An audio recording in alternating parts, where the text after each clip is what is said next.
Well, I'm just not sure about that right now.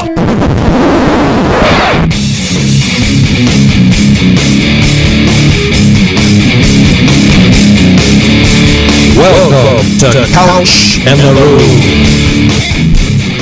Welcome to Couch and the Roo, presented by Skymint Premium Cannabis, inspiring people to do better, be better, live better, feel better, work better, every damn day of their lives.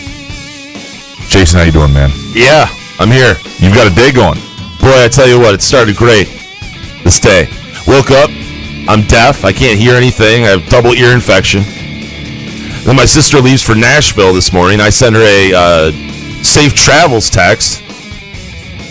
Her trailer catches on fire on the way to Nashville. She's fine. Good Lord, I need some Skymint. I've seen the pictures of this trailer. I mean, it's engulfed in flames. It was in video. A video, yeah. I mean, you don't know what happened yet. I do not. I just know everyone is safe. That's good. They kind of think that there was a mattress in the back that kind of maybe caught some wires and something happened. Who knows? It's tough to tell when it's all engulfed in flames. Yeah, the forensic analysis is going to be difficult with that. Yeah, so she lost everything she owns. That sucks. Yeah, except for her cell phone and her purse. And I'm like, did you not bring your laptop or electronics with you in the car? I mean, I didn't ask her that. In my head, I was thinking that because I didn't think it was the right time to bring up a question like that. But like, why did you do this? Yeah, that's not a good time of, hey, I would have done this differently. I know that you just lost all your belongings, but here's what I would have done. So, yeah. Anyway, but thank you for all the people that were thinking about her and sent me a message. So she's fine. Everything's good. Well, that's the big thing, right? You can replace things, but not people, right? That's the whole. Absolutely. And Graham's like, do you want to do a show? And I'm like, hey, absolutely. After yesterday, after giving up a goal by Phil Friend, there's no way in hell we're not doing this show. So, for those of you who haven't seen it, it's impossible. If you hear the show, you have to have seen it. Yesterday, I went out to a Lansing Common FC game and did something for charity. That was first of all, this whole thing was inspired by Jason's take 2 years ago that like the Japanese or Indonesian, some goalkeeper who gave up 11 goals. 11. I think it was 15. I think it was 11. I'm pretty sure it was 15. I'm sure you're wrong. 14-0.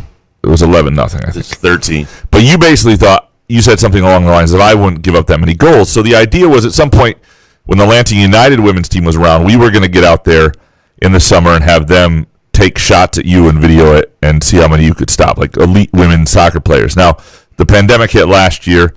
We didn't do it early this summer. Lansing United women is folded, but Lansing Common FC, which is the men's team in town, great new organization, nonprofit, fan-owned, awesome deal. And Steve Beckman, who is one of our loyal listeners here, kind of spurred it along as well, set up where, so Jason couldn't do this, but it was me going out for charity to stop as many penalty kicks as I could. Thankfully, they gave as much money for every score as they did for every stop, too. That was nice. It raised money. Because technically I stopped 7 of 20, I think. But I didn't see a stop. Most of them were misses. They weren't my actual stop. Oh, okay. Why, have you seen the whole thing? Is there the whole thing? No, I just saw the Phil Friend video. Oh, someone have the whole video? So the Phil Friend, yeah, I'm sure they do it Lansing Common. I love Phil Friend, but man. Phil Friend, first of all, here's why it's hard. Because Phil Friend is such a bad soccer player that, like, what you're trying to do is guess which way the person's going, right? They're only 15 yards away. They're not far away, right? So you have to do a little guesswork, and you're looking at their foot and their eyes. And like the really experienced players kicked on me, they could fool you a little bit. Phil can't fool you. Phil was aiming a certain way. I was leaning that way. Phil is so bad at this, though, it went straight. And so, like, I was then, like, spinning back around. Like, it was very effective. It might have worked in a World Cup because he's so bad, nobody would have any idea where it was going. Put Phil out there for PKs. So that's what happened. Knuckleballs. That's why he got it by me, because I went right. I had to spin back because it was not his shot. I mean, it wasn't slow, but it wasn't like it was right at me. It was right up the middle. It wasn't like would have been the easiest shot all day. By the way, this is my first take, so we're deep into my first take because I have questions. Okay. Did you bring soccer cleats? I brought the only pair of cleats I own, which are technically football cleats, which I bought this year. I use them for softball. I used them for soccer when I was at practice coaching the 6-year-olds. Because I did see the video of you walking to the goal. Yeah. And you look like you were a professional goalie with your water. You had gloves that I guess were given to you. You did not bring gloves. No, correct? they had goalie gloves for me. That's nice of them. Yeah, and then I had a jersey on that said LSJ. I just wore a softball jersey, so I looked the part other than being a beached whale. But all we saw was the Phil Friend goal. Well, that was So one. you did stop some others. Yeah, and there are a couple on Twitter that I stopped that are out there already. At least one that I stopped. Yeah, we don't care about those. I did badly. Like, I can type, but I can't really make a fist with my index finger and middle finger on my left hand, because one of them, which I deflected, was, those balls are coming really hard. It really bent those back pretty good. Caution! You are about to enter the spin zone I don't- with noted newspaper total columnist spin. I don't know how much- radio host Graham Cow. I don't know how much more people want to hear about this, but lots. it was fun, and when you see the video and the photos, it just reminds me of absolutely how large I am right now, and so that's going to be something I have to work on.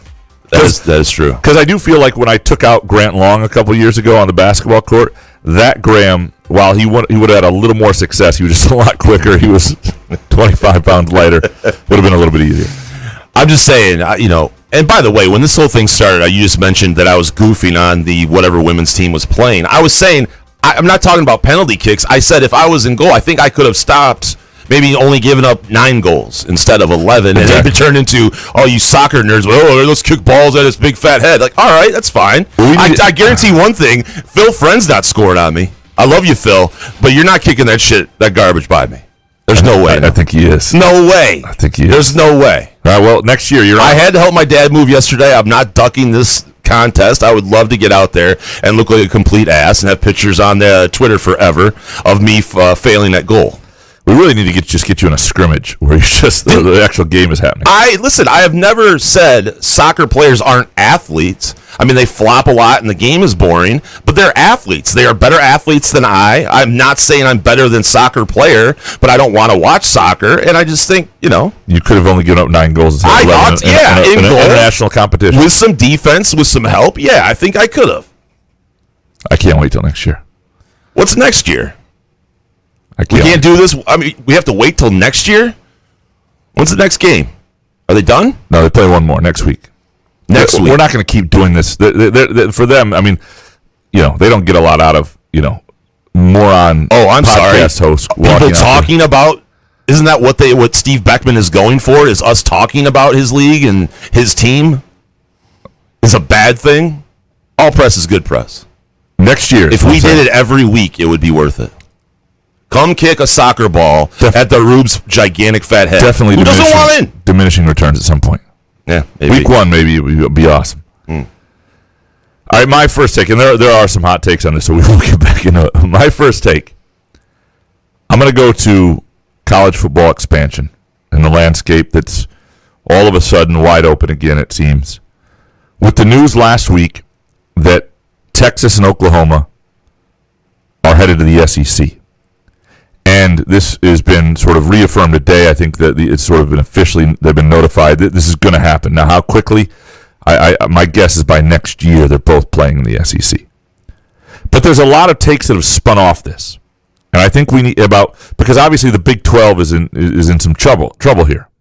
There are a few things I want to say about this. Number one, it is all about money because it does not make a ton of sense competitively for Oklahoma or Texas. In no playoff scenario that has been discussed, not the 4-team and not the 12-team, does this help Oklahoma or Texas get to the college football playoff? Right? I mean, Texas hasn't been anywhere near it anyway. It seems like it would be more difficult if you went to the SEC. Correct. In a 4-team playoff, they're not sniffing it. Oklahoma was getting there by being in the Big 12.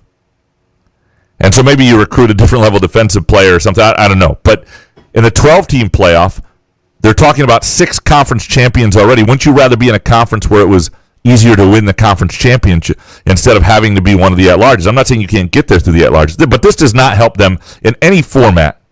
Does not help them get to the college football playoff.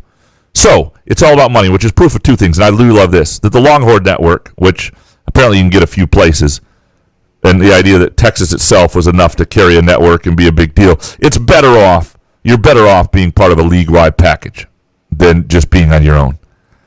I mean, it's worked for Notre Dame, right? Well, and Except for you have to go undefeated to make the college football playoff. and they have the NBC contract, a little different. They have a national network, that not the network they created that nobody gets on except on the highest tier of cable. They have an actual network that's like, the network of the Tonight Show. It's like Jimmy Fallon and Notre Dame, right? They've got a good thing going. But the spinoff of this is then, what does the Big Ten do? Does the Big Ten to me, the Big Ten doesn't have to do a damn thing. First of all, the Big Ten and the SEC will forever be, I think, the two biggest halves and the two most financially lucrative leagues in college football. The Big Ten has a little bit of academic standards. I don't, for better or worse, Oklahoma is never going to be in the Big Ten. Never going to be in the Big Ten. Oklahoma State, never in the Big Ten. Iowa State, don't think so. I mean, you've got to be an AAU school. You got to be like a top 100 institution. Graduate research is important to them. There are schools that have played themselves into being the type of school that could be there, like a Pitt or something like that, that over the last 20 years of graduate research would fit. They care about the fit more in the Big Ten than the SEC, where they'll take anybody and they don't want you playing any other sports that get in the way. And Mississippi State can be there all day. I mean, if Mississippi Valley State won enough money and the Delta of Mississippi, they'd be in the SEC. The Big Ten doesn't have to do anything, and it's going to be absolutely fine. Nobody's ever going to leave the Big Ten. And I've heard things about like Ohio State leaving the Big Ten. Well, if you don't do anything, they'll leave. Why? Think about Ohio State. Think about how good Ohio State has it. Nobody outside of Oklahoma, who's leaving their great opportunity, had a better path annually to the college football playoff. They get to be in one of the two biggest financial leagues. And when push comes to shove at the end of things, last year the league bent over for them, kicked Indiana out, changed the rules, and said, you're in the championship game even though you didn't play enough games. I don't think they would have done that for Indiana. They did it for Ohio State. Ohio State has it made in the Big Ten. They've got a path to the playoff every single year. Their chief rival cannot beat them. They're the best team in the East. I mean, it's a lucrative. They're not going to the SEC. They're not going to the ACC. Who's got it better than us? Nobody. There are schools that would be interesting, and we'll get into some of these in the take that would be fun. Would Kansas basketball be fun? You lose the Champions Classic. If you're a Michigan State fan, be aware of that. Their athletic department and football program and everything is in shambles right now, but could you build that up over time? Whatever the university fits, the school-wise it fits. Are there schools like Virginia and North Carolina that fit the footprint of the Big Ten in terms of academics and what they're looking for? Yeah, Texas actually did. I often thought Texas would wind up with Notre Dame. Make some sense if they could ever get it done. Yeah, I mean, there are discussions that would make sense if you went to 16. If Notre Dame and you could ever get it done. The ACC's got a difficult grant of rights deal. I don't think anybody's leaving there. Out of the actual Big 12, the schools that are available, Jason, is there anybody that you would want for the Big 10? I mean, obviously Notre Dame is probably the biggest name that people have wanted. But out of the Big 12? Out of the Big 12, okay. Obviously Kansas. I mean, that's in football. That's a bye week pretty much for everyone. Not in basketball. I don't know who else in the Big 12 off the top of my head. Yeah, I mean, you're not going to take Iowa State. You're not going to take Oklahoma State. You're not going to take Kansas State. Iowa State, obviously, with Iowa, there could be, Iowa State and Kansas. I don't think I just don't think it's happening. Kansas, if their football program was in such shambles, again, that could improve. But nobody makes any decisions about basketball. What I don't get about what Oklahoma and Texas are doing, though, is I think one of the best spots to be in all of college sports is to be a basketball program, for example, in the Big East, like Villanova. You're a power league. You're not the power league. You're not the biggest power league, but you've got a path to be a 1 seed. You've got a path to a national championship. You can recruit at that level. People care about what you're doing at your school. I think Oklahoma had that at the Big 12. I think Oklahoma had a great path. And there's more money, and that's why they're doing this. This is all money. The path doesn't make any sense. It just doesn't make sense. And so I'm a little surprised, to be honest. And do you think these decisions are being made because of the money lost last year? I mean, if there were, the pandemic and everything did never happen, do you think Oklahoma and Texas would be clamoring to get into the SEC? Probably, but maybe less urgently. That's a good question. I don't know where they stand after last year. But to me, it was just fascinating because I don't think the Big 12 was something you needed to leave. And certainly Texas is in some ways very similar to Michigan, and the huge brand, well-renowned institution, but really hasn't done shit in football in a long time. And so it's for you to act like, hey, we belong in the SEC. We need something bigger. What's that accent? I don't know. That's my... Is that your southern accent? Yeah, I don't know. What Dumb that guy? Or It was just kind of impromptu. it's interesting that you went right there. What do you think? I liked it. Okay, good. Yeah. Good. Roll Tide. Yeah. All right, before we dig into your second hot take, I want to remind you, Skyment locations throughout Michigan. New Big Rapids store if you're up in that area. 3 in the greater Lansing area. Pennsylvania and East Lansing, and also on South Cedar. Jason, do you go this weekend? Actually, I went today. Nice. Not surprising. Not surprising. So, yes. And go to Skyment. go to skymint.com. You can sign up there for them to email you all their specials. You know what deals are going on, and you always have the Couch and the Rube deal. Couch and Rube 20% off. Couch and Rube 20. And if the deal that they have there is better, then you'll get that. But if our deal is better than what they have going, you're going to get Couch and Rube 20% off your current deal. Go to skymint.com. All right, what is your second hot take? Well, it's a hot take that I've had before, Graham, but apparently no one was listening. And Saturday, I was just trying to sit back and watch some baseball and gamble, just like I love to do normally. And, there was some inclement weather coming our way. And, living in Ovid, we are surrounded by a lot of counties. But I don't know how many times you need to hear this.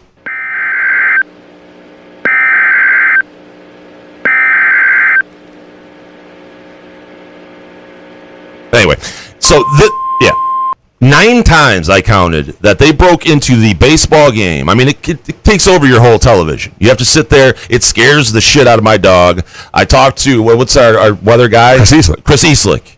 Maybe we could have him on Wednesday. I need answers of why in 2021 we're still alerting people in a fashion like this. Like it's 1945.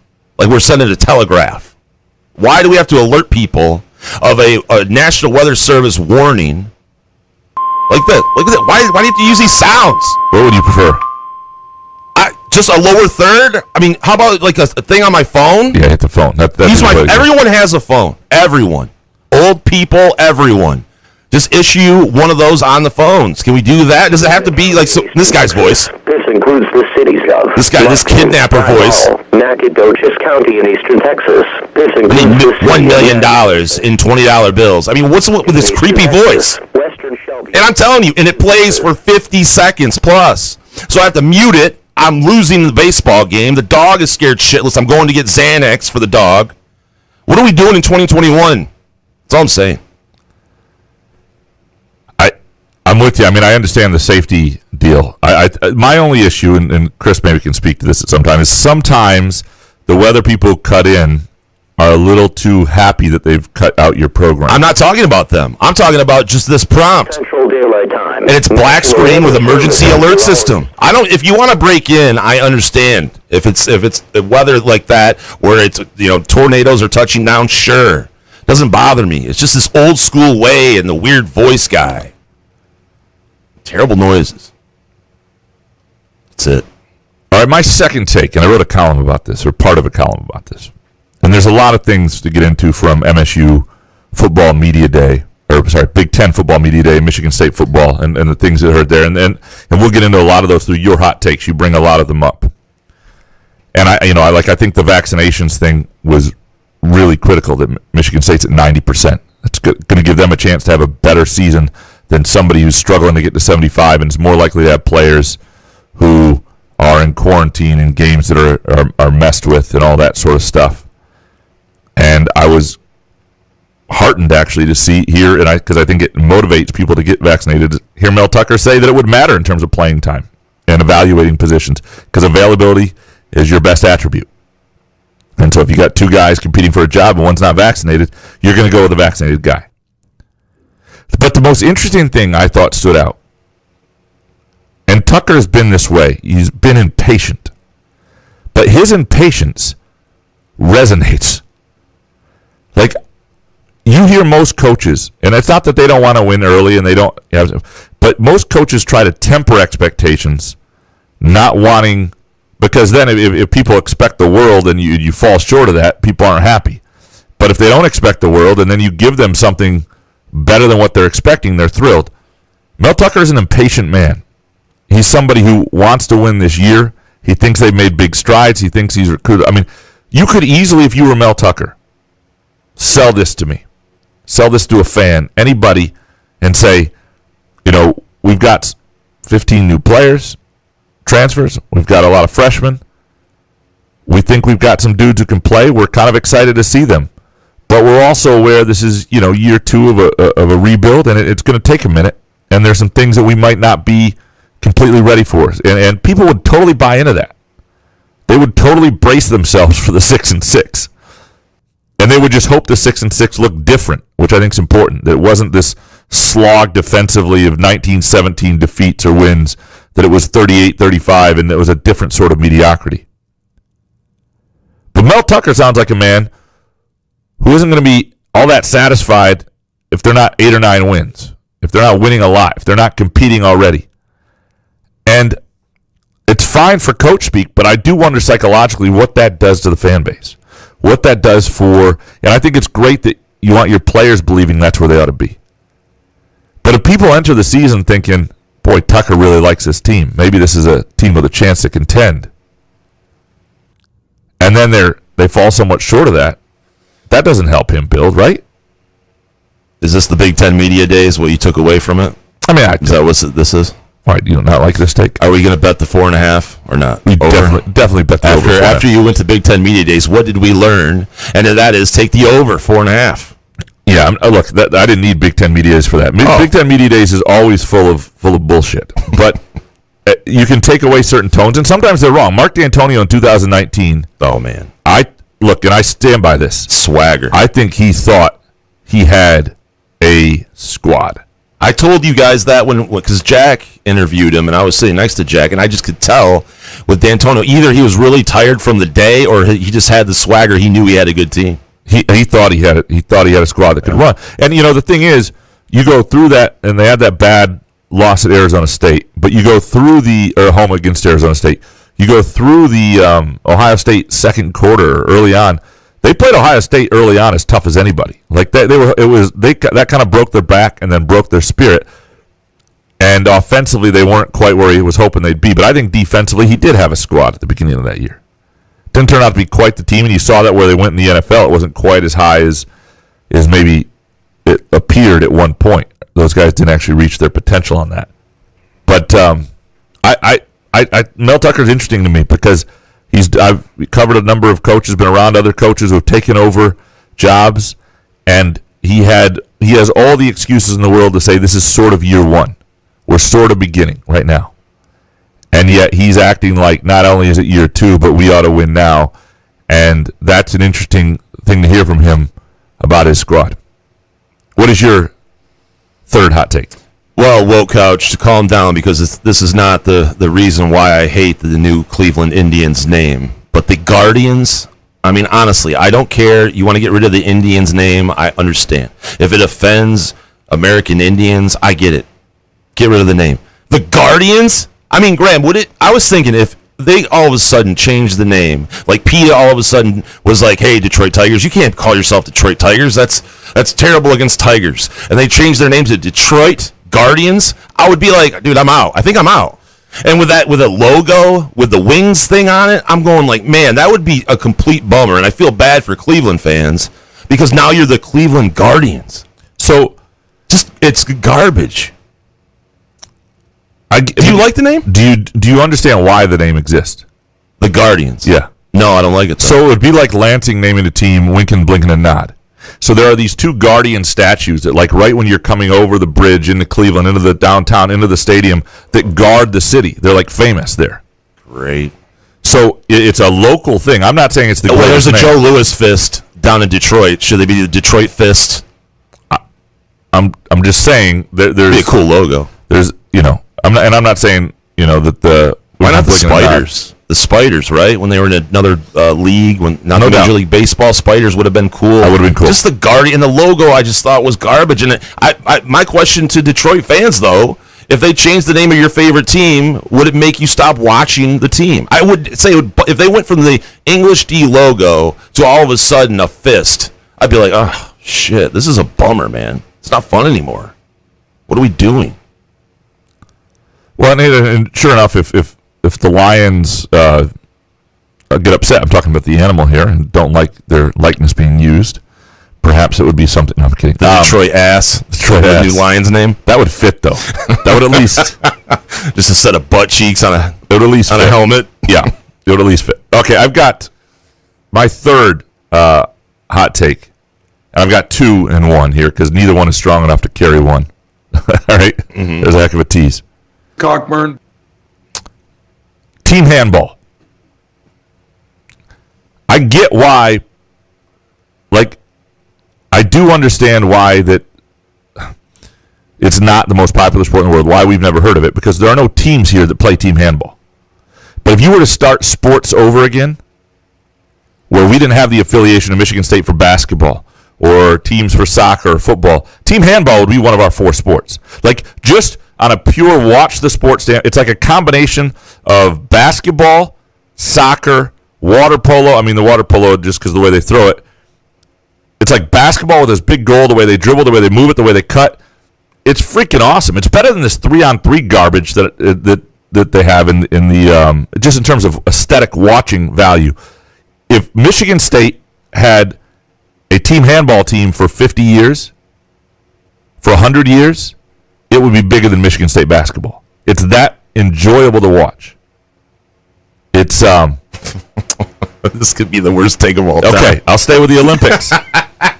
While I get Team handball. I get why people are happy. I get why people are upset with NBC for streaming the USA basketball game instead of putting it on, regular network TV. They put it on Peacock, and there are a lot of people who can afford that and all that stuff.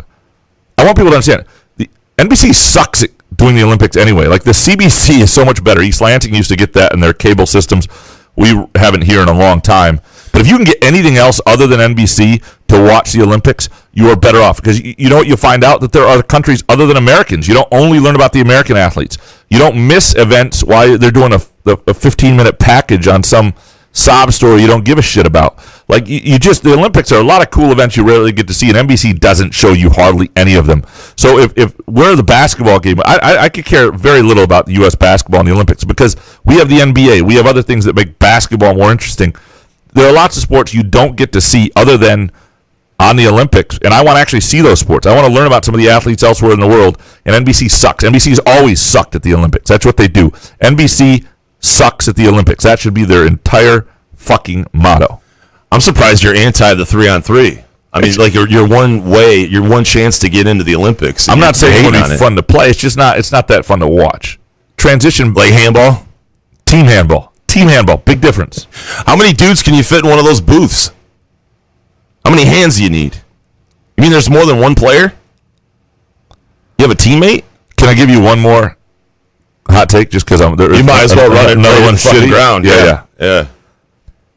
Terry Francona missed a couple games with a head cold.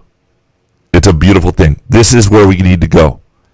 As a society, when you have a head cold, you stay home. You don't compete. You don't manage. You don't spread your fucking germs. This is the thing we need. You get a head cold, timing's bad. Don't put Brandon Dawson on the bench with the flu. He might infect other people. You get germs, you go home. And this is not something that would have happened 2 years ago. Terry Francona goes home with a head cold. I freaking love it. I have a head cold. I gotta go. Just listening to what I'm saying. Yeah, those takes, man. Yeah. Those takes weren't great. I got a head cold. That was they were not my best takes. All right, we are going to take a really quick break. The best part is you kept going. You're like, oh, these takes suck. Here's a third. Now, Here's my third hot take of my third hot take. I had 3 takes. They just weren't fantastic. Let's triple down. We'll be back with your hot takes, hopefully better than mine, presented by SkyMint Premium Cannabis. Wherever you are on your cannabis journey, let SkyMint Premium Cannabis be your guide, your friend, and your place. Whether you're curious about cannabis or a seasoned connoisseur, SkyMint's knowledgeable staff will help you with a vast selection of products to choose from to fit your needs. SkyMint believes access to the best cannabis helps people do good and feel good, so they grow it right here in Michigan, giving you high-quality, locally grown cannabis at highly accessible prices. Visit skymint.com for special offers and location information throughout Michigan, and use the promo code code CouchAndRube20 for 20% off your first visit. Sky Mint Cannabis. You'll love this place. Come enjoy irresistible, award-winning, handcrafted donuts and locally roasted coffee at Groovy Donuts. Surprise your family or coworkers with special holiday designs and flavors, or put the perfect finishing touch on an event with a custom order. Birthdays, weddings, gender reveals, our friends at Groovy Donuts are your answer. Experience the Groovy Donuts difference for yourself on Lake Lansing Road in East Lansing or in Williamston. Get more information or place an order at groovydonuts.com. Where else can you cheer on your team? Enjoy a mouth-watering burger or savory sushi. Sip on handcrafted cocktails or one of 46 beers on tap. Take your game day or date night to Cask & Company Kitchen, Bar, or Front 43 Neighborhood Pub near Frandor. 2 amazing places with one awesome blended modern American-Asian menu. Catch the game on one of 30 60-inch TVs or stop in for the all-you-can-eat lunch buffet. Enjoy happy hour or elevate your night out at Cask & Company or Front 43 on East Saginaw in Lansing. Trust matters, especially when it's your money. Mark and Jay at North Coast Wealth Management work hard to build a relationship of trust by providing thoughtful, objective guidance and placing your interests first. Invest with knowledgeable financial advisors who are on your side. Call today and tell them you're a friend of the show for a no-cost, no-obligation consultation. 248-626-2000 and ask for Mark or Jay. Securities and advisory services offered through LPL Financial, a registered investment advisor, member FINRA SIPC. Find Couch and the Rude podcasts on Spreaker, iTunes, iHeartRadio, Spotify, YouTube, Facebook, Google Podcasts, CastBox, and the Rude's favorite podcast addict.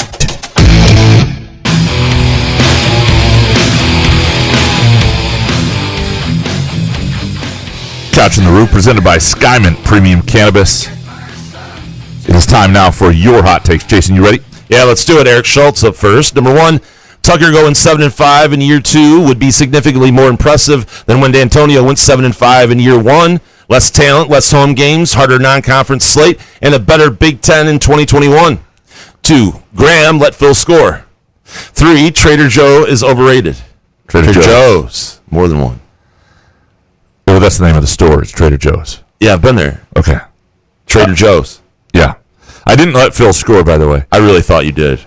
No, it was one of those things too. I would say I was worried. Like, you think the goalposts are wide enough, but I really thought if I dove, I might hit my head on it. Like, athletically, I might get all the way to the edge. Because you kind of slammed your hand down after you let the goal through. I was not happy that I got beat by. He's definitely letting Phil score. No, I almost got back. So back to it. I didn't want him to score. So in terms of Mel Tucker going 7-5 this year, more impressive than when D'Antonio went 7-5 in year 1. I do think D'Antonio lost almost nobody, but that was by choice too. I mean, Tucker chose to kind of flush the program out of guys he didn't think could play and add some dudes. I do think that John L. had some recruits that were not that bad. 7-5 this year. I think the home game thing is a big deal. I think the Big Ten is a lot better than it was then. I think Ohio State is Ohio State back then was a team you could compete with and maybe beat on the right day. I don't see how that's supposed to happen. I think Penn State's going to be really good. You didn't have Indiana playing at the level they're playing. The Big Ten to me is just better than it was, and that's the biggest reason it would be more impressive. But why is Trader Joe's overrated? I mean, Teresa and her friend Nikki like that place. We actually stopped there when we were on our way to Grand Rapids for the Golden Gloves, and I went in there and I was like, okay, I get, is it rated? I didn't know it was rated. The people that work there, they seem like cultish, and they're super nice. They're overly nice. They're too nice. I don't even know if I've ever been in a Trader Joe's. Yeah, it wasn't anything great, but Dominic up next, number 1. Not to beat a dead Graham here, but we can't be announcing Friday show cancellations in the closing seconds of a Wednesday show. Maybe some listeners already P-jacked on their other podcast, and we're left with nothing on Friday. Be better, Graham. Jason, you're perfect. 2, Pirates trade Adam Frazier, phenomenal hitter, makes them a super intriguing team to bet against. Dude was the heart and soul of that offense, and their pitching staff rivals an LSJ softball team. 3, after the game in Evanston, I'm going to reenact a 2004 Chicago Graham life, get shit-faced on Guinness, get on my flip phone, and walk down the street and tell a group of random dudes to shut the fuck up. If I survive, I'll give you a story worth telling through a feeding tube. I cannot advise more against this, and then I mean, I just don't do it. Like it is. I think the flip phone. No, just being on the phone late at night and telling a couple drunk people walking by to shut the fuck up because you're on the phone. This one's probably a UFC dude. I mean, I have no recollection other than like just the punch and winding up on top of the car and the phone flying everywhere. And Dominic, I cannot advise you to do this. I have to speak up. I don't want it to happen. That is, by the way, a story we're telling presented by our friends at Midtown Brewing Company, 402 South Washington. And my wife had an incredible meal at Midtown last week. She met a friend there. Loved the vibe. Loved the setup. And it's great. Yeah. Yeah. Mm-hmm. It's just an outstanding deal. All right. Well, to the Pirates, do we want to go there? I mean, do we want to start looking at a team like the Pirates and betting against them? We don't have a team right now to do that with. The Tigers are really, really hit and miss. Yeah, the Tigers. I'm laying off the Tigers except for, I don't know, in Mize pitches possibly. Maybe the first five innings, yeah. Yeah, and I appreciate your advice after the fact. No problem. Your after the fact advice is... Maybe we pay attention to the Pirates. If they're losing their heart and soul and their best hitter, maybe that's a team to bet against every day. David Zandy up next, number one. The neck-and-neck quarterback battle is coach talk. Another way to put it is Peyton Thorne has it locked up, but we'd like to make sure everyone works hard. Yeah, I don't know where they truly stand. I really don't. My guess is, I think Thorne left the spring as the guy. And I think he's going to have to be caught. And the question is, when Anthony Russo figures out the entire offense, is his talent better than Thorne? Are his instincts better than Thorne? Are his decisions are the big thing better than Thorne? That we're going to find out. I think this is going to come down to I think both these guys have the talent to be a winning Big Ten quarterback, given what I think is going to be pretty decent offensive talent around them. I think which one of these guys makes the knucklehead play in practice in August or is less reliable in the big decisions. I think, and maybe it's accuracy too and all that stuff, but I think decisions are going to be a big part of what comes down to this decision, and I'd put my money on Peyton Thorne. Matthew Hagan up next, number one. Anthony Russo will start opening week versus Northwestern. Thorne couldn't beat out Lombardi last season.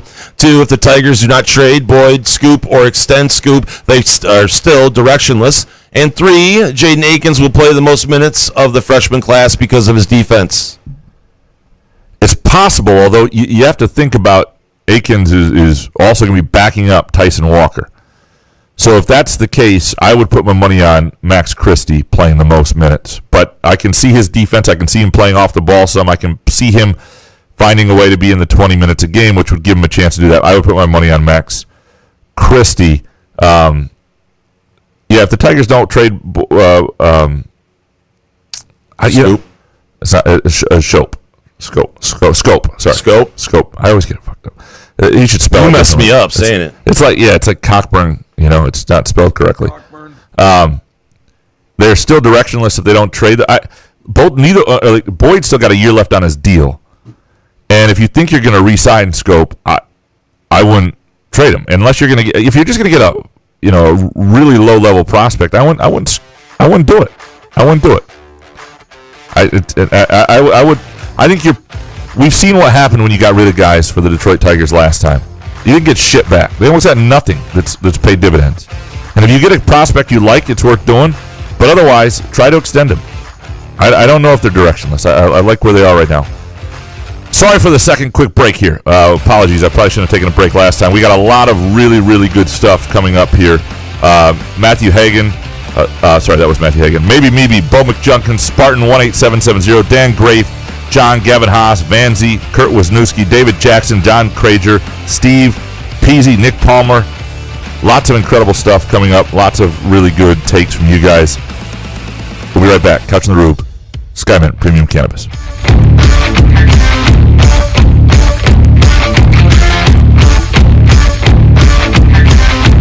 Hello, this is Mary Stucco tomorrow with Education Unfiltered. Education is so important, and it doesn't mean you have to have a bachelor's degree or a master's degree or a PhD. It's really about what is best for you and what you need to take, whether it's a certificate or studying something in the trades, or you need an associate's degree to further develop yourself. There's a great opening for people at all ages and at all stages of life who are looking to go back into education and redevelop themselves. Check out my latest podcast with Davenport University and Lansing Community College as they join forces to host an online event to start or finish your degree. Like and subscribe to Spotlight Podcast on our YouTube and Facebook pages and watch all my episodes, or you can listen in on your favorite podcast platforms, including Apple Podcasts, Spotify, and Google Play by simply searching Education Unfiltered. This is Mary Stucco. See you soon with more conversation on Education Unfiltered. When it's your moment, that once-in-a-lifetime moment, you don't just want jewelry. You can get that anywhere. You want a memory that will go down in history, your moment. We're Medawar, crafted with exquisite style, quality, and love, so your present will be stunning every time you look at it, every time someone notices it, and they will notice. We've devoted our lives to this art, and we're proud to share it with you. The gift you want to give is here. Medawar Jewelers in Lansing, Okemos, Jackson, Portage, and Brighton.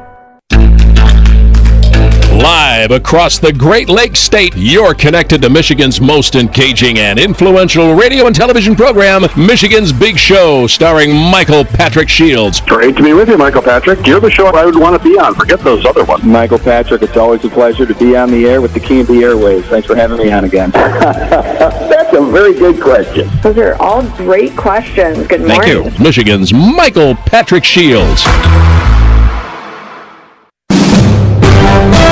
NBC News Radio, I'm Lisa Taylor. A House Select Committee will begin investigating the January 6th attack on the Capitol tomorrow. 4 police officers will testify about violent clashes with hordes of angry Trump supporters who stormed the Capitol. 2 Republicans will join 7 Democrats on the panel. Both were named by House Speaker Nancy Pelosi during a bitter and ongoing dispute with House GOP leader Kevin McCarthy. With a total of 7 gold medals so far at the Tokyo Games, the United States trails the host nation by 1 in the standings. Doug Thompson with more. Japan with a total of 8 gold medals through Monday's competitions. Among those 7 golds for the U.S., a big win for Team USA men's swimming in the 4x100 relay. Blake Peroni, who earned the hardware along with Zach Apple, Bowen Becker, and Caleb Dressel, says they were thankful for the opportunity to compete. It feels amazing, and I said earlier, even to be here, 16 months ago, I didn't think the Olympics was going to happen. Lisa Taylor, NBC News Radio.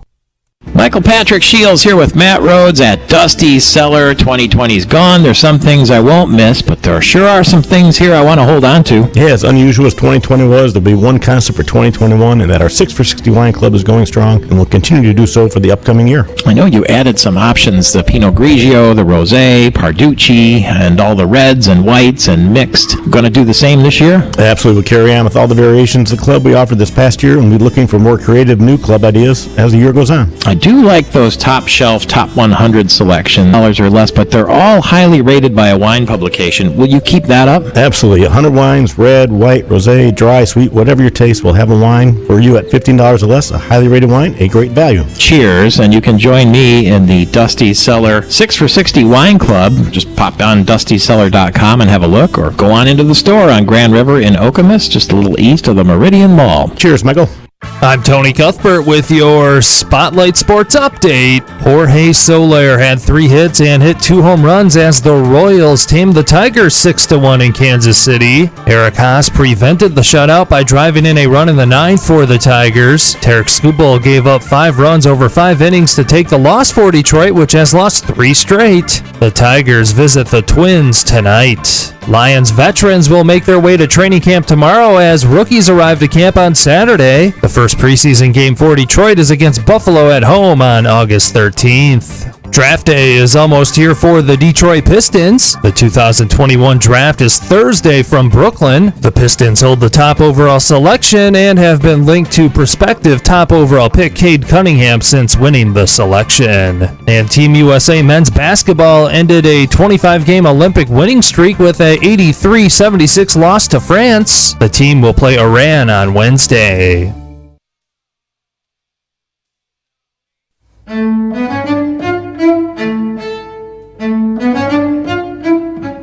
what do you get when you cross a know-it-all newspaper columnist with an awkward, unsophisticated everyman? Yeah. Well, I'm just not sure about that right now.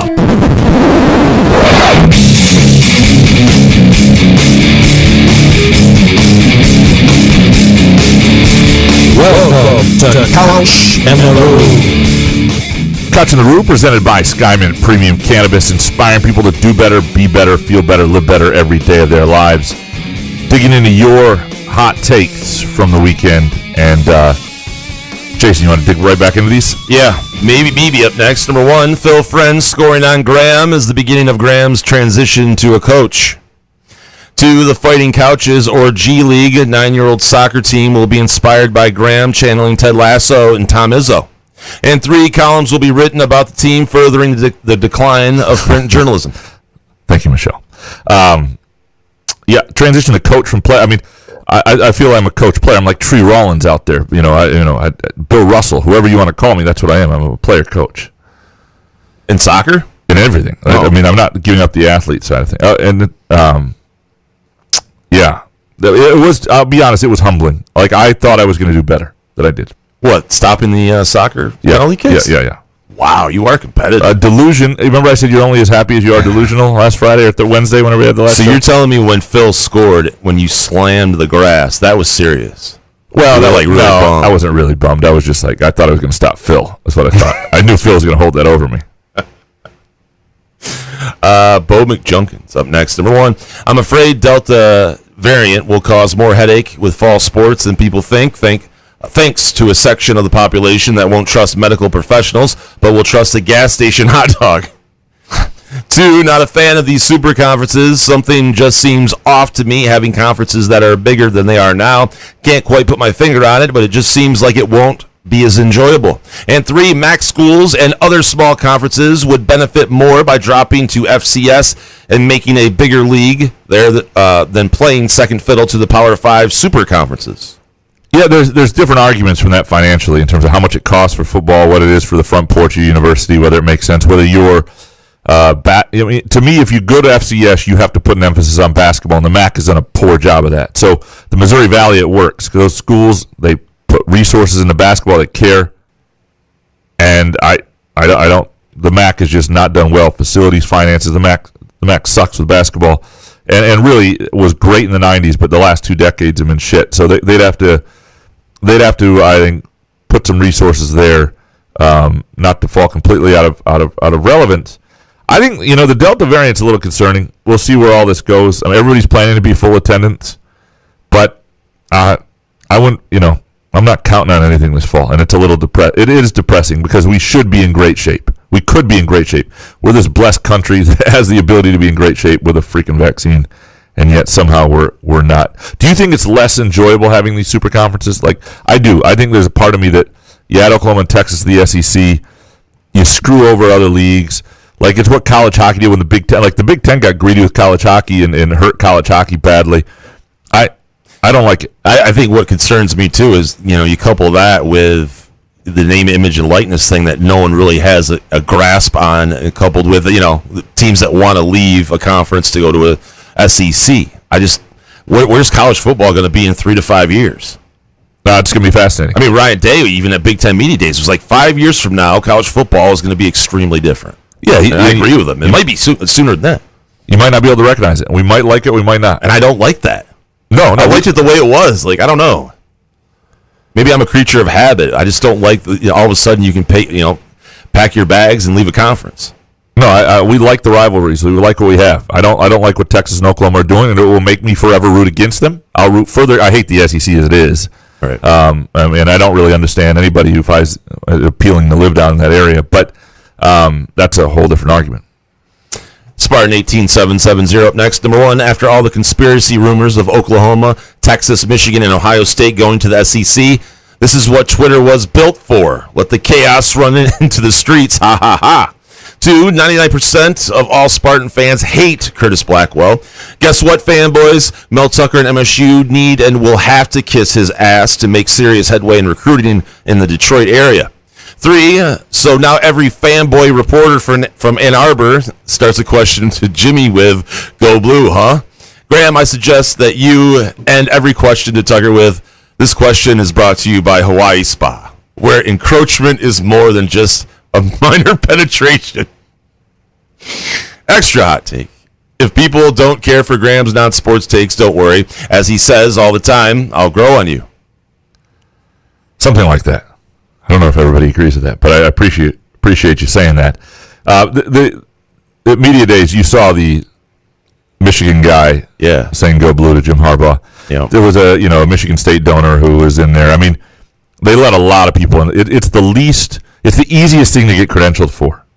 Big Ten media days. Like, they're just not very, and so lots of people get in there who probably shouldn't be in there, and it's just not that huge a deal. But does it bother you? I mean, I don't know who the person is, but it's not like you're going to read their stuff anyhow. And if you want, it made me laugh that someone would say that. Would say "Go Blue." Yeah, no, it's embarrassing for them. They don't seem embarrassed by it, but it's. But as far as kind of cracking down on credentials, I think it's kind of fun to have kind of a carnival freak show. I don't mind it. Yeah. I don't mind it. For some people get all up in arms about it. I really don't care that much. I think the bigger deal that we have to watch is what happens with name, image, and likeness and certain outlets paying for access. And those people have to be shamed. Like, you will not hang out with me on the road. I will make fun of you in the press box. If you are a partner of an organization that strikes a deal that pays for athletes for access, you are not in the club. And but people need to understand is, and I understand there are lots of outlets that fail in journalism all the time, but part of the idea and what you lose if you pay somebody is that trust that you are independent enough to not be beholden to them, that you can ask a tough question, that you're not worried about what they think. You're not writing for them. You are writing for your listener to get to the best version of the truth you can, or the best version of the story, not the version of the story they want because they're on the payroll. I mean, the access is tainted, and I know some people work for like Orange Bloods who, and I'm surprised. I mean, they might not have a voice in going along with it, but to me, if you're paying for if I were an SID and there was a site or a organization that was paying for interviews, you would not be credentialed. You would absolutely not be credentialed. But what concerns me is a player going to have to think, if I'm getting paid for this interview, I better bring the heat, and I have to say something worthwhile. I mean, if you pay $35 for an interview and you get nothing, are you happy about that? Right. I just don't know how it's all going to work. And is it exclusive? Is some bumblehead 19-year-old going to tell me that I didn't pay so I don't get an interview? Well, fuck you. Go sit down. I don't want to talk to you anyway. And I'll write that. I hope that happens this year. It'd be great. Dan Grafe up next. Number 1, we need football season to start because both fan bases are annoying as hell right now.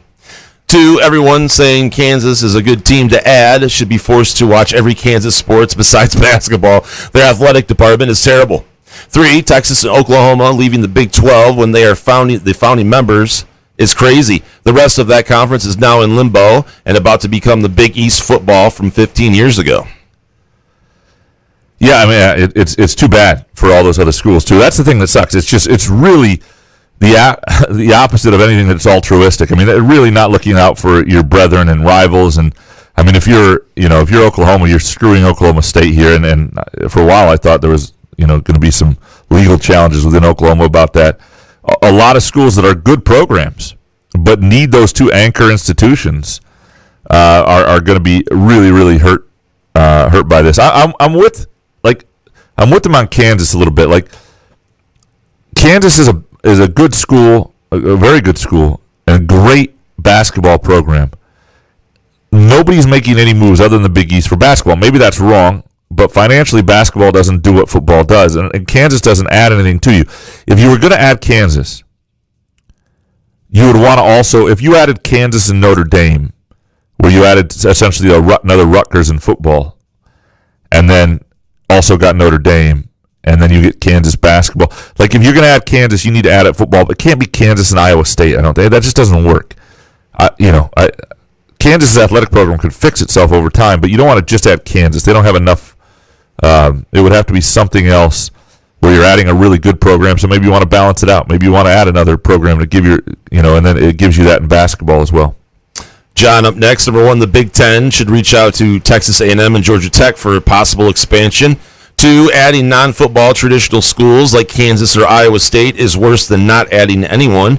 And 3, while both are bad looks, a reporter that says go blue at a press conference is no worse than a Schembechler book author who defends him in columns without mentioning their old books. That's fair criticism, frankly, of Mitch Allen, who did not mention that and should have in that book, or should have in his column that he worked with Schembechler on that was to me bad form.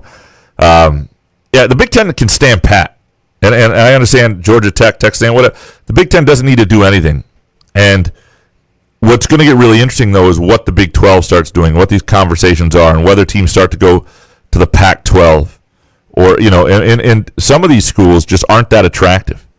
Kansas State is not really that attractive. They need to be sort of a package deal. That's why they worked in their traditional league. I don't know where they wind up. But what I would also, the reason the Big 12 doesn't have to completely panic is the way the college football playoff is set up. First of all, in basketball, Texas and Oklahoma, yeah, they're good programs, but you're not dead in basketball. You have Kansas. It's still a good league. You have Baylor. You have Texas Tech. It's a good league, right? And those schools care about football more than Texas and Oklahoma care more about football than basketball anyway. If the 12-team playoff is happening and the top 6 ranked conference champions are getting in automatically, there's a pretty good chance most years the Big 12 is going to fall into that anyway. And now more teams other than Texas, Oklahoma are going to have a chance to get there. Your odds just improved. I'm not saying the league can stand pat. They're probably going to have to add some people. Do they add a BYU would be a great addition. We'll see if that happens. Do they add somebody else who makes it? I don't know. But you have to know who you are in terms of fit. They don't fit a lot of the Big Ten. They fit where they are. Some of the old Southwest type things. Like the schools that fit the Big Ten. Missouri fits the Big Ten. They're in the SEC. I don't know if they'd ever leave. Missouri fits the Big Ten. There are schools that fit who the Big Ten is. Oklahoma does not. Texas does. And but if I were the Big 12, while I would be trying to make moves here, I would not do things out of haste. Don't screw up something. If Texas wants to never be part of the college football playoff, let them join the SEC. Gavin Haas up next. Number one, the Tigers ruined 2 things for me this past weekend. I was warming up to Al Avila. The warmth is dead, and my tolerance of Matt Shepard. 1-run ball game with Miguel Cabrera up to bat, top of the 9th. So, Jack, let's talk pick the sticks. 2, I'm all in for MSU taking on a school like Kansas or Iowa State for one of their Big Ten West opponents instead of the same old Purdue or Illinois. And 3, I need the Tigers to win against the Twins, so I'm not nervous walking into Comerica on Friday to watch them play the Orioles. So, what is that? I don't know why you'd be nervous with that. Yeah. I do think the Orioles series is an opportunity maybe to bet the Tigers. We'll see what the matchups are. The pitching stats. The Orioles can score, though. Yeah. Yeah, I'm sort of off the Tigers bet, period. I know obviously, the Twins just traded Cruz, so they're a little less. God. Yeah, he's Tiger killer. Mm-hmm. I don't I love that he's warming up to Al Avila. The thing about the Tigers the rest of this year is they're just not that good. And so water's going to find its level a lot. They may have a streak because they're exciting and they've got some energy and they do have some okay players and they've got some pitchers and they got a great manager. Boy, did that sound? What is it? Can we just play this? Yeah. Buenas tardes. It is time for the Detroit Tigers gambling update with Gramanito Couch and Jason Lee. And by the way, I think there's spots where you can bet against the Tigers. Like I took Royals plus 1.5 yesterday. That's a good play. Yeah, first 5. Yeah, and I was gonna tweet about it. But. They're pitchers you cannot trust on the Tigers staff, and who's the guy pitching tonight? Perez or whatever his name is, Peralta, right? Is he pitching tonight? Yeah, like that. You can't trust him, but he also sometimes is really good, so you can't bet those games. Matt Manning, though, I think here's one thing that's happening is the Vegas line is starting to adjust in favor of the Tigers. It took forever, but now the Tigers are hot. The money is more on the Tigers. You're not getting as favorable odds. But then that does create some opportunities to bet against them. Matt Manning is one guy to bet against because his odds, they're favored when Matt Manning's pitching sometimes, And there's still a pretty good chance they're going to lose with him on the mound. I think that we have to blame Harry. And should we just ask Harry who he's going to take in the game? Because he jumps on the Tigers bandwagon. What happens? They lose.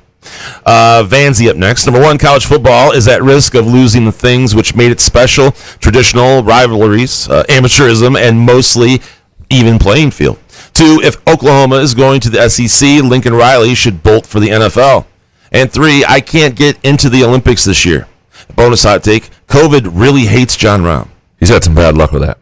I don't know who he's hanging out with. I was in Indianapolis with my sister after the Big Ten Media Days, and we were in Broad Ripple, and we were going out to eat late Friday after I finished writing, going to get some tacos and beer, and we walked by all these clubs that people are like waiting in line. Like it's fucking COVID soup, man. Like it's just all these people. Like I know that we're vaccinated. I am not comfortable being shoulder to shoulder, chest to chest with people. Yeah. In that setting, and they're sweaty, and it's 90 degrees out, and so the BO must be intense. Like, who the hell finds any enjoyment in that? I don't understand it. Can't wait to get chest to chest with people. Future. Certain people. I mean, I went to the Tigers game. There was 31,000 there. Am I doing the wrong thing, Mr. COVID? That's different. A Tigers game is very different than the line at a club late at night. And, why would you want to go to a club? Yeah, anyway. Everybody's packed, and I don't know. You're indoors, low ceiling, like very different than the Tigers game. I am going to the National, which is the baseball card equivalent of the World Series Super Bowl. There's going to be a lot of people there. So, is that bad? It's going to be indoors. It's 400,000 square feet.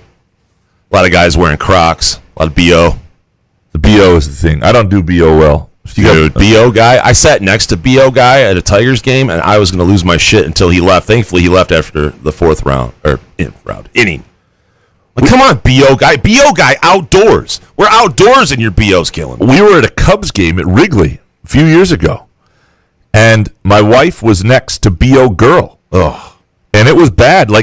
Or maybe it was guy. It was a guy. No, it was guy. It was BO guy. It's never the girl, right? It was BO guy next to a girl, and we couldn't understand. It seemed like they were on a date. Was how she was handling it. Is she just used to this? And maybe he has some disorder. Some people do where you always have BO, and I feel bad if that's the case. But it was to the point we got up and left. We moved to different seats. How many people have the BO disorder? I guarantee it's got to be 1 in 900-some thousand. Yeah, no, it's... So we try to give everyone the benefit of the doubt. Some people just fucking stink. And they don't care that they stink. I can't believe if I can smell it, you have to be able to smell it. It's bad. Yeah. That is a story semi-worth telling by Midtown Brewing Company. We can go handball if you want. Yeah. Midtown Brewing Company does not have that problem. It's a cool atmosphere. It's airy. It's nice. They've got an outdoor covered patio as well. Terrific menu, outstanding beer selection. Go to Midtown Brewing Company on Facebook if you want to look at their menu. But also, just stop on by 402 South Washington Avenue. Monday nights, 20% off your tab. So you go today, you go Monday, any Monday, 20% off your tab at Midtown Brewing Company here in downtown Lansing.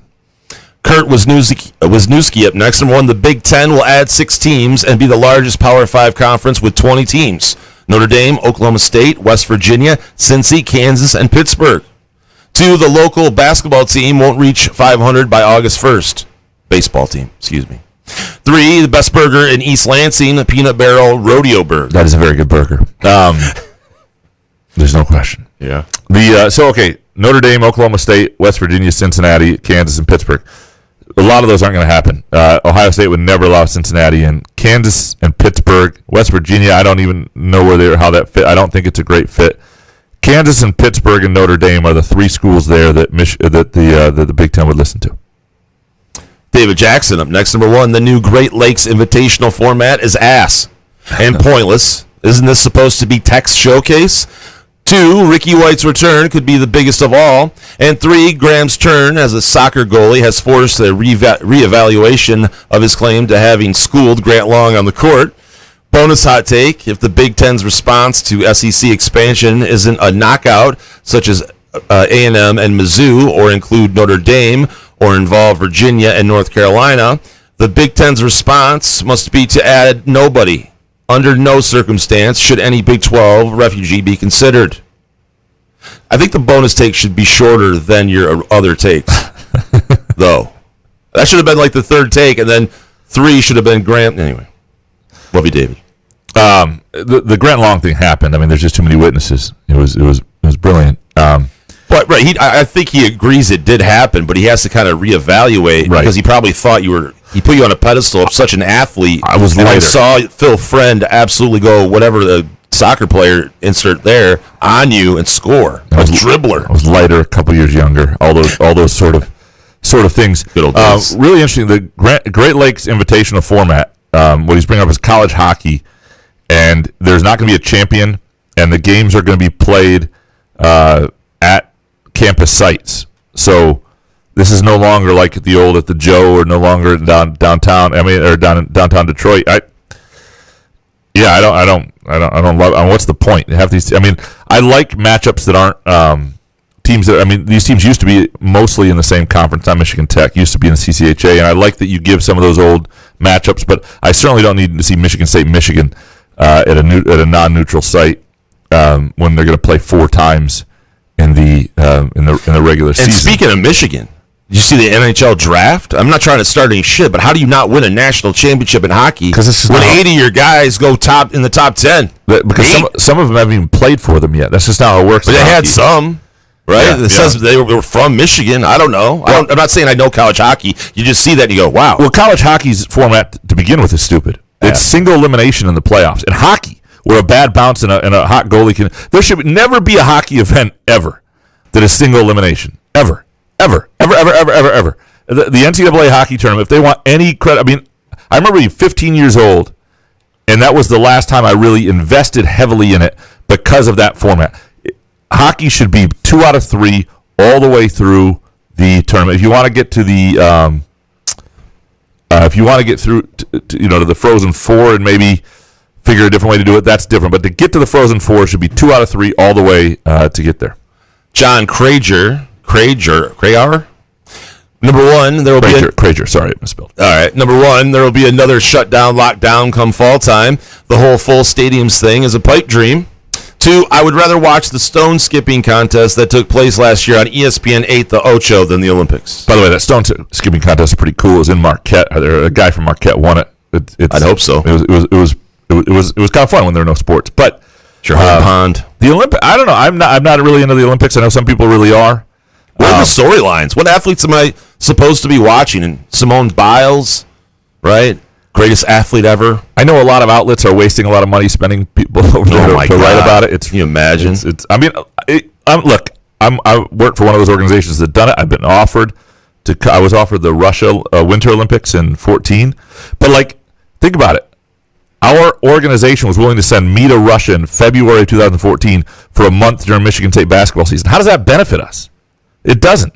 And that's where my head is on this. If these people all want to go during their vacations, that's fine. But what if you would have went? What if you met a mail order bride there? Well, I wouldn't have had to. Your life would be completely different. I wouldn't have had to order one. Right. Well, you still have to order, but shipping's cheaper. Right. Steve up next. Number 1, episode 401 may be GOAT quintessential Jason Nick. What episode are we on now? Somebody gets into this. 401 is the one where I thought this was somebody else must have replied to it. It was it's one of the stories you tell that's great. It's not the jail story, it's the stripper story maybe. Christmas story? No, that's more recent. It's a yeah, what episode are we on? It's almost 600. Holy shit. Yeah. Are you serious? Yeah.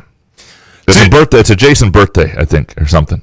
All right. I thought this was on here. I apologize. I can't go back and listen to myself, so someone tell me. 2, the Olympics are awesome and kind of enjoying the no fans for some reason. They will also carry us close to football season. 3, Iowa State and Kansas will be joining the Big Ten, forcing a shakeup of East and West divisions. So it would bring more teams, I guess, West-East, if anything, if you were going to still have the divisions in the same format. I'm not sure they would entirely. But here's somebody who thinks the Olympics are awesome. And I was with somebody on Saturday evening who's a huge fan of the Olympics. So I don't want to poo-poo them. I just haven't. But they're also saying they enjoy it with no fans. How is that possible? I mean, you're watching on TV. What do you care? No, but I feel bad for these people that train. I think you want to play in front of some fans to get you going. I do too. Yeah, no, that's all. No, you like it? Cool. And I'll probably get into the track and field in a little bit. I just haven't gotten into it yet. Peasy up next. Number 1, the bastard who decides United States men's USMNT. What is that? Is that soccer? Yeah, men's national team. Game should start at 10 East on a Sunday. That's Eastern time. Eastern Standard Time it is.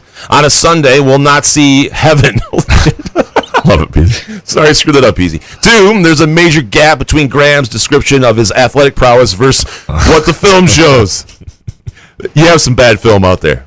3, the Tigers should shop Scoop at the deadline. Scoop. It's Scoop. Well, he does misspell his name. It's the same with Cockburn. Yep. I mean, CH is silent. I mean, Cockburn. If he gets to be Scope and Scoop and Cockburn gets to be Coburn, never. Then Jason can be like Terrell.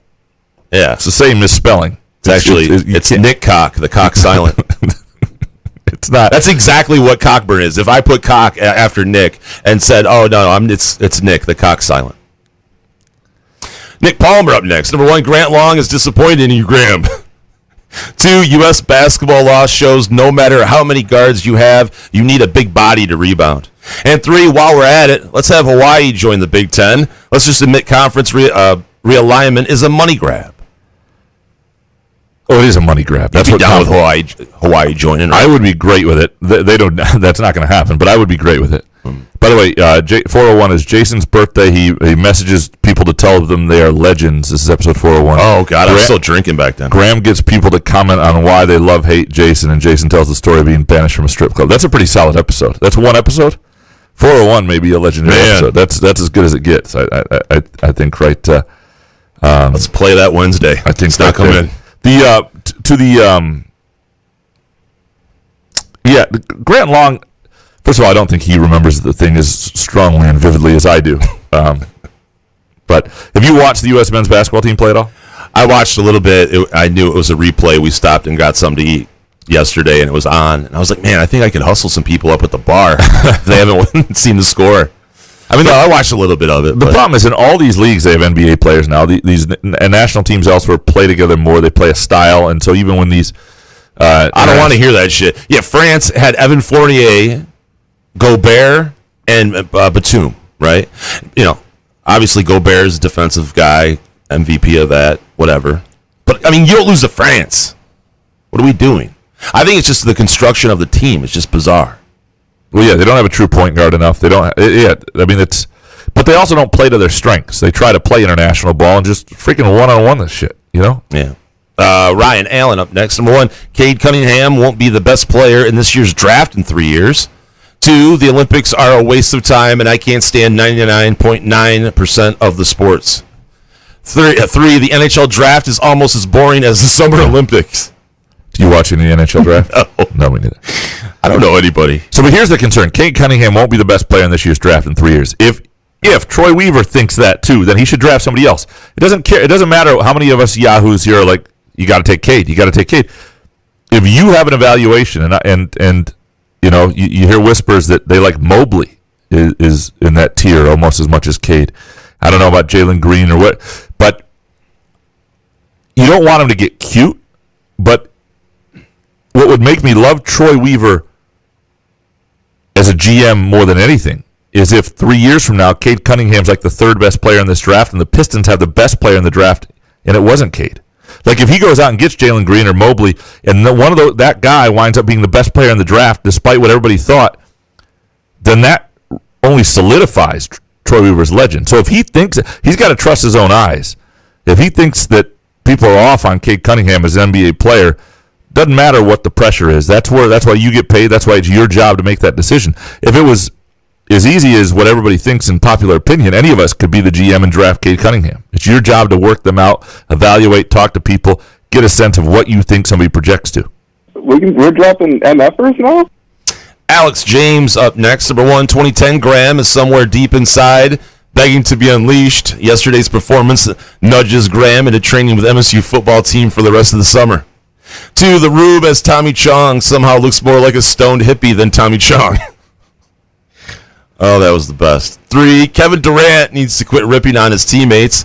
Forget trying to act cool on the internet and lead his team to a few fucking wins. There's no excuse to lose to teams with 2 or 3 NBA players when your entire roster is comprised of NBA All-Stars. Shut the fuck up, Kevin. So I can't train with the football team because they start camp like next week. They're certainly not. That would not be a good place for me to survive. And 2010, Graham would like to come back. That was a better era for me. I'm with you on and I haven't heard that Durant's complaining. I really have not been paying attention to the Olympics or the men's basketball team. I guess I just don't care that much. I find the NBA Finals so good and so interesting. That just ended. The draft is this week. You throw the men's national team in there. I just don't care. I don't even care if they win the gold. Everybody's acting like it's so amazing that Slovenia with Dragic is there, and I saw, a meme today of the Fresh Prince game, and that's what it's like with him on that team. Razem Lorbeck used to be on the team. Goran Dragic was on that team forever. They could have Dragic. I don't know if Dragic is still playing, but they could have Doncic and Dragic on the same backcourt. I think Dragic's getting a little old and beat up, but there are a lot of really good players out there, and I just don't think it does. It's not like you have to prove that the U.S. is the best at basketball, but many of the stars are on other teams, and other teams are good enough to win. And at one given, in a given day, and especially if they're more organized, and this is a bigger deal to them. Don't Draymond and KD hate each other? No, I think they got over that. Okay. Spartans Forever. By the way, that thing that what he was talking about, number 2, Tommy Chong, the Cheech and Chong thing they put our faces on, which I still don't know how it does, how that works. That was excellent. Spartans Forever up next. Number 1, don't assume going to an amusement park in your 40s that you can't get hurt. I was on bumper cars. Was a sitting duck 2 weeks later, still on the DL. Man. 2, Michigan State will beat Miami after Miami upsets Alabama in the first game of the season. And 3, I remember when the Olympics were an event. It used to feel bigger than it does. And a lot of it has to do with COVID and the no fans. It has to do with other things going later in the year, like the NBA Finals and Stanley Cup Finals. But there's no names, though, right? I mean, there's no, Phelps, Usain Bolt, those kind of people. There aren't. We don't know who. I used to know who the fastest man in the world was, right? And I don't anymore. Quick question: have you been hurt doing something that you probably wouldn't have got hurt younger, or have you been have you had a moment yet where it's like this used to be fun, that hurt, so to speak, like bumper cars or something that like masturbating? Is that what you're trying to get out of me? Have you hurt yourself masturbating? I did fall off a bed my first time ever doing it, so yeah. But that was really hurt myself. I'm talking about age. Have you aged into something? I don't know, man. If I ended up getting hurt for a while due to bumper cars, I think I would come up with a different story of I saved a cat from getting hit by a car or some shit. I appreciate Spartans Forever for coming I absolutely do, but man, that's reality hitting you right in the face. Yeah, no, if you slip on steps or you fall with groceries, you want something cooler. It was kickball though 2 weeks ago when I actually pulled my quad or something and I could barely run to first base. It was just oh my god, everything is over now. So I did have that playing kickball. By the way, Michigan State will beat Miami after Miami upsets Alabama the first game of the season. I could totally see that happening because I don't know that Miami is the mature enough team to handle the success of beating Alabama. I don't think they'll beat Alabama. I'm just saying I could see that scenario playing out. But if it wouldn't shock you. Wouldn't shock me. If Just your lemonade up next. Number 1, FIBA basketball is more entertaining than the NBA. 2, I love the Gold Cup and won't apologize. 3, very few people in the world actually are good listeners. That's very true. What? The Gold Cup I was making fun of because they didn't have the top players from the U.S. or Canada or anything. But, to each their own. And what you enjoy, you should absolutely enjoy. And so there's don't listen to the grammar eye. If you like it, cool. Yep. Just whatever. Ken Chu up next. Number 1, MSU's football team is kind of like an expansion team. 2, lots of upsets in the Olympics so far. And 3, conference realignment seems like it came out of nowhere. So Ken Chu's number 1 I really like here, the expansion team idea, because it does feel like they're, in the transfer portal, when you get this many transfers, you're not taking the best dude off other teams. You're taking guys who at one point may have been highly thought of, but they're sort of the guys who are left unprotected in the expansion draft, right? And so that's what you're getting. And look, it worked for Las Vegas in hockey really quick, and maybe you catch some diamonds in the rough. And it's a little different because some of these were, highly touted, and they still think their best football's in front of them. Where in an expansion draft, usually if a team thinks somebody has their best football or basketball or whatever in front of them, they're going to protect them.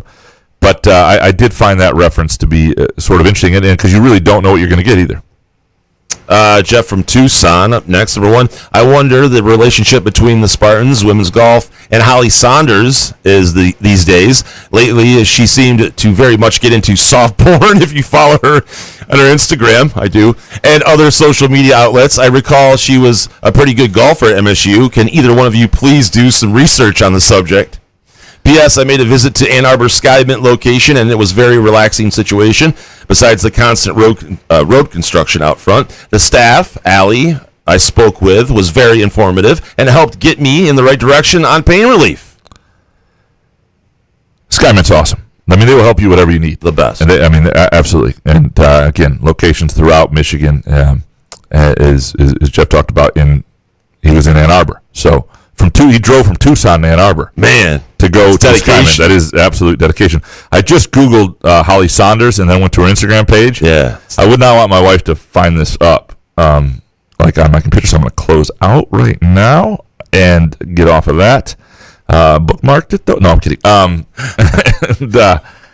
She used to be on the Golf Channel. And she was really, I mean, she still is, but, it's that goofy kind of, I don't know. It's too much makeup, and she has kind of like those big lips that the ladies are doing now, like the Kardashians. And I was like, man, you were like hot without the surgery.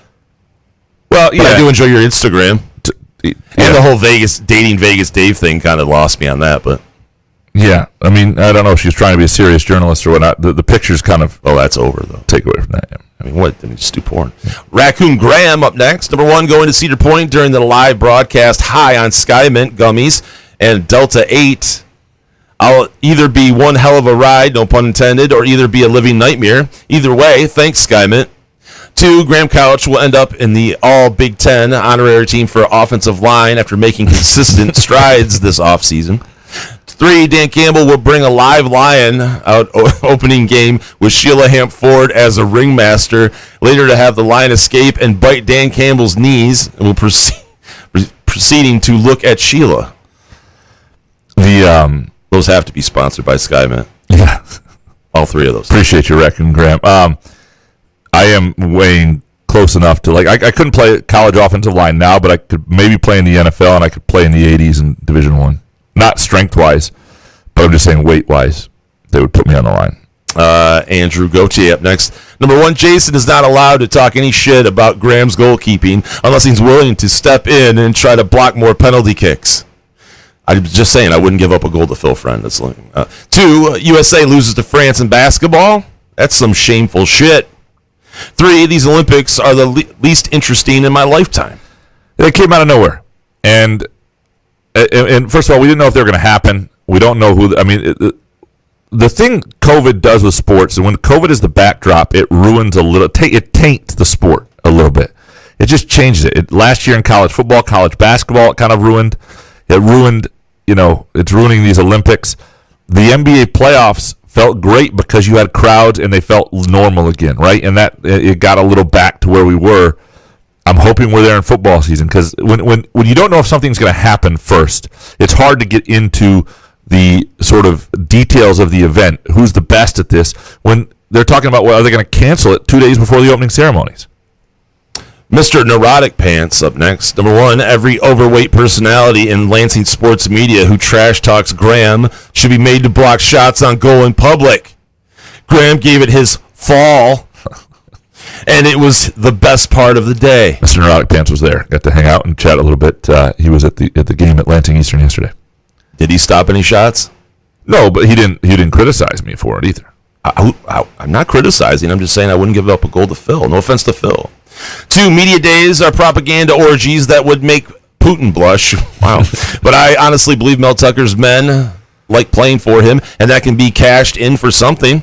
And 3, Graham should make the case that MSU isn't dead last compared to the other Big Ten programs, and compare what MSU football has done in the offseason to Maryland, Rutgers, Purdue, and Nebraska. No, it's a fair argument. I think it's the lazy. I don't want to say lazy. You just don't put a lot of time into these predictions. Michigan State's getting picked last because they went 2-5, and nobody knows what to think of them. And I think that has.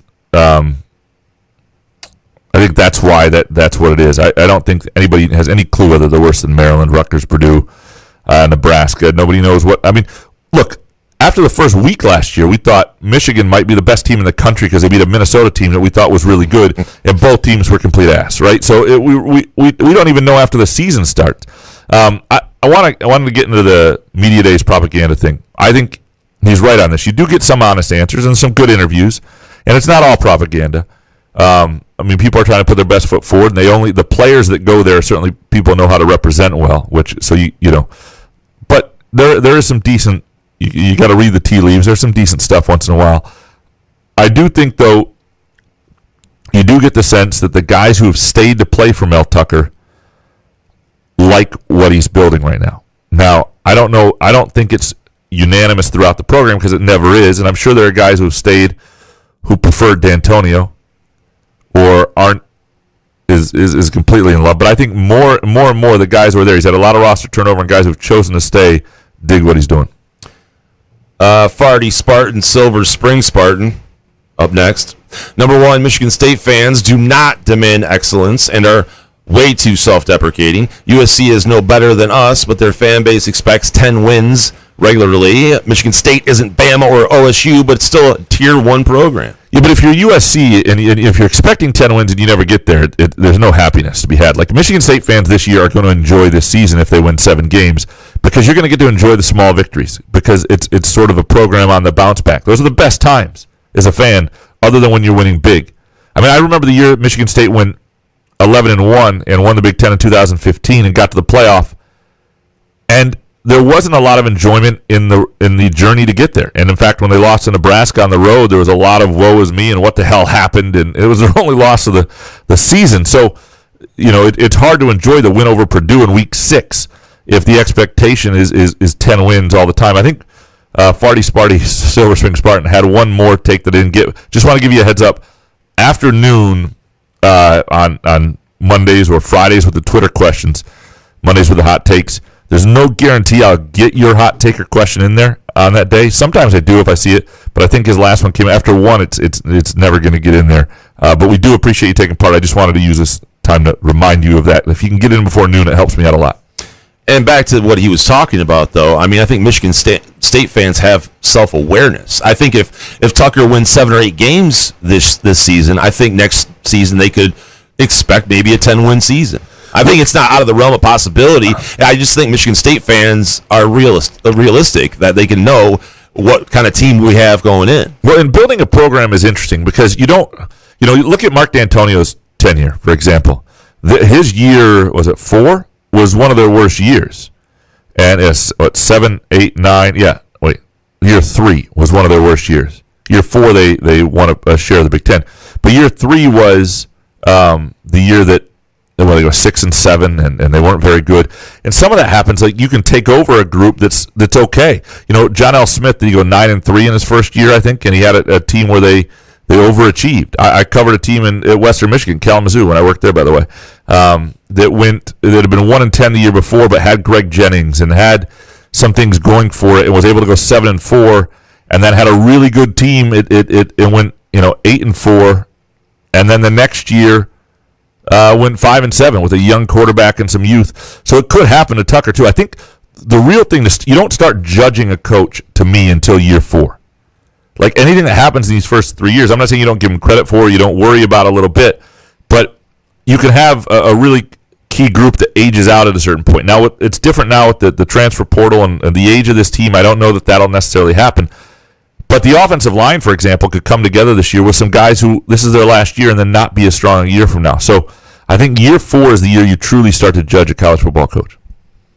Woke Couch up next. Number 1, Graham ain't going to correct his outrage over the Whitmer kidnapping plot. Now that the story has become more complicated, he got his clicks. Inconvenient facts be damned. 2, Notre Dame just needs to join the conference already. And 3, what Olympics? Do you think Woke Couch is Chris Davis? I wouldn't be surprised. Yeah, I wonder that too. I would not be surprised. I would love to see Notre Dame in the Big Ten. They're in it in hockey. I thought that might, grease the wheels a little bit. I know there's some contract with the ACC, but I'm sure they could get out of that deal. I just think it would be, and I'm talking about in football, there's a deal if they ever join a conference, they'd have to join the ACC. But if you're Notre Dame, and especially a 12-team playoff where you've got a path to get there now that's a little more realistic, and you've got a contract with NBC to put all your games on TV, and you do your own schedule. I don't see the advantage. It's going to have to be to Notre Dame's advantage. They're going to have to say, wait a second, this landscape, we need this. Until Notre Dame needs it, I don't see it happening. Hans Jurgen up next. Number 1, if MSU beats Northwestern, we're going at least 8-4. 2, unless the playoffs are expanded to 12, no Big Ten team will make it. # mediocrity. 3, the demise of the Big 12 would be a gift to mankind. Our nation's youth will be less exposed to poor tackling and wussy defense. It is true that they don't play any defense in that league and haven't for a long time. And maybe this is part of the repercussion is that teams felt like they needed to get out and join a better league that has more money and all that stuff. I disagree with unless the playoffs are expanded to 12, no Big Ten team will make it mediocrity. Like Ohio State was there last year. The Big Ten, Ohio State's going to probably get in, and if you win the Big Ten, more often than not, you're absolutely going to be in. 8-4 for Michigan State. I think that's the ceiling. I think that's winning all the games that are toss-ups and all the games you possibly are supposed to win. If they're 8-4, people around here will be overjoyed. Hans Jurgen, number 1, Woodstock 99 on HBO is a great doc. 2, captures the era of Girls Gone Wild boob flashing phenomenon. And 3, I say cell cameras killed boob flashing. F you, Steve Jobs. Boobs are beautiful. Save the boobs. Is that woke? Hans. I love that he watched this documentary and formed 3 takes out of it. Right. That's great. Hey, it's fine. Do you think Girls Gone Wild was never a big deal to me? No, it wasn't very good. I've never been a boob guy, so like boob flashing and that kind of shit, I'm like, all right. Well, it's not that it doesn't suck. It's not that I didn't appreciate them, but it's just that you get to a certain age and somebody introduces you to something that's a little more hardcore when you're 15 years old, and that's where you want to be, right? Yeah. Yeah. Hans Jurgen, wait, are we done with Hans? Yeah. The Upper Deck Jerk guy. Number 1, the Olympics are no longer worth it. 2, NBC continues their pitiful Olympics coverage. And 3, can't wait for the 5 20-team conferences in college sports. The Olympics aren't. I'm with you there. And with NBC, I don't know if they're not worth it. I think the Olympics can be really cool. I think this is a year that's not great. I think the Olympics overall, especially if we put them in one place, you always had them in Greece, you always had them somewhere. I think the Olympics can be great. They're just not right now, and NBC is a part of that. 5 20-teams conferences in college sports. I don't love it. I like what we have now. I like these eclectical rivalries, and I hope we're not losing it. I hope we're not losing. One of the things is the Big 12 still had some of the old Southwest Conference in it, and there's still a geographical footprint that mattered at some point. We're losing all that. What I hope is it doesn't stop us from enjoying college sports at the same level. Maybe when we get out there and we see our teams on Saturday, it really won't matter. You can still bet the same way. Certain brands will still be the same thing. Maybe it'll be better. But I just hate the idea of losing something I know I love right now. Appreciate you with all your hot takes. They were much better, especially than my third hot take, which just really sucked. It was great. Yeah, it completely sucked. Thanks to Skymint. Go to skymint.com for locations and specials. Remember the promo code CouchAndRube20. And thanks to Midtown Brewing Company. Midtown Brewing Company, 402 South Washington Avenue. And if you go there and you have a fun story, share it with us. And if you ever have a good story worth telling, DM me, DM us, email us, whatever you want to do, and we will get that on. I think that's still a fun bit to do. We'll be back Wednesday. Maybe we'll do something with the commentary line and have a guest on in that realm and have that discussion. Good show, man. Yeah, man. Couch on the Roof.